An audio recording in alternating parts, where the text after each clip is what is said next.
We take you inside the mind of one of the most evil men in America. He's a notorious and admitted serial killer. And in the last 48 hours, his story has come to a dramatic conclusion. We got a rare and chilling interview with him for our series, Crime and Punishment. The first time I killed somebody, and it was such a rush. Tommy Lynn Sells, one of the most infamous serial killers in modern history. A man who says he belongs on death row. I was raised to do time. I wasn't raised to live out there in that world. Sells was convicted of killing 13-year-old Katie Harris, stabbing her to death in her bedroom. I like to use a knife. A gun is too violent, too noisy, but just fit my hand well. And later, he admitted to killing dozens more. So many, he says he can't even keep track. I'm not Billy the Kid making notches on my holster, so I know it's been a lot. Addicted to killing is the way he characterized it. I don't have an on and off switch. I'm just after that drug. I'm after that feeling. Nightline interviewed Sells on death row in 2010. One of the rare glimpses into the mind of a serial killer. It's complicated.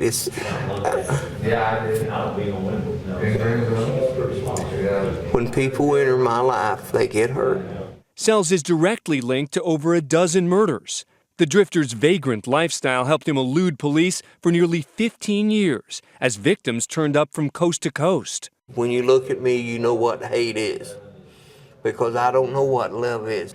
Two words I don't like to use is love and sorry, because I'm about hate. His methods for killing were as random as the people he targeted. He raped many before cutting their throats or beating them. Stabbing others, he strangled some. A lot of jerking, a lot of movement. It's a physical, you become part of it.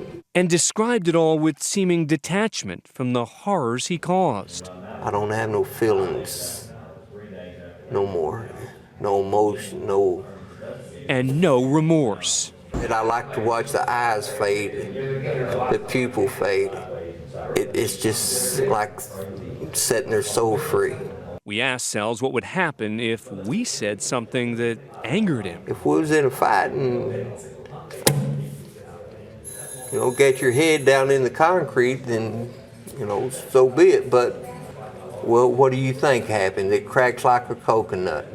So how did he become this monster? Sells blames much of his murderous rage on sexual abuse he says he suffered as a child. I think every time I killed that guy that molested me all them years. I seen that in my mind over and over. Yet children were among his victims. I didn't want them to live through the pain I lived through. I tried to get in this door right here. It was Katie Harris's murder that finally ended his killing spree. 2 days later, Tommy Lynn Sells walked police through the crime scene. And I opened the window all the way up, about like this, and I climbed in. Okay. We kind of stayed up a little later, and we got in a little fight about where we were all gonna sleep. We laid there and talked a bit.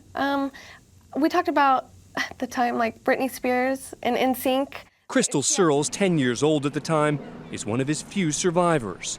She was sleeping over at Katie's house that night. More than a decade later, it's all still fresh in her memory. I woke up startled a little bit and out of nowhere, and I was kind of confused to a loud noise. I woke this girl up. Her friend Katie was asleep on the bottom bunk. I cut her bra. And I could see that there was this scary older man that I'd never seen before. I stabbed her here. And then she jumped back, and then I cut her like this right here. He had a hand on her mouth and the knife on her neck, and she's looking at me, and he just cut her throat and she fell to the ground. And she fell down right here. 13-year-old Katie Harris lay dying on the floor. He was about to shut off the light, and he looked one last time, and he noticed that I was there. And he didn't hesitate at all. I mean, just shut the door, came right back towards me with the knife. And I walked over here, and I went like this.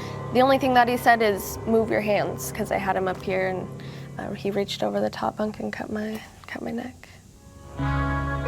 Sells sliced Crystal's neck, severing her windpipe and grazing her carotid artery. I am very sure he thought he killed me. Crystal Searles identified Tommy Lynn Sells as the assailant. To be honest, he seemed blank. I mean, there was no emotion. Psychopaths are individuals who lack conscience, they lack remorse, they lack guilt. And that's one of the reasons why they terrorize society so much. Experts like Dr. Adrian Rains say Sells offers a textbook example of the mind of a serial killer. He's been studying how and why the adorable little boys pictured here turned into brutal killers. Could it have been the makeup of their brains? It's biology coming together with environmental insults which raise the odds of an individual becoming a violent criminal offender. Recent research suggests that psychopathy may actually be evident in the brain, and that a simple brain scan could reveal key differences in the minds of serial killers. It's only recently, with the advent of molecular genetics and brain imaging techniques, that we've been able to peer into the minds of murderers really for the first time. But for some of the families of his victims, ending that brain function was what was important. Sells was on death row for more than 13 years. The most recent delay over the exact makeup of the drug cocktail that would be used to kill him. Sells said the pain of the death penalty paled in comparison to his life. I suffer more here than I'll ever suffer in that grave. I have to live with it every day now. When they kill me, at least I'll be free then. Last night, Tommy Lynn Sells' final appeal was rejected. He was executed at 6:27 p.m. When asked if he wanted to make a last statement, he just simply answered no. For the family of Katie Harris, it was long overdue. Now it's a day of closure and celebration that justice has been served.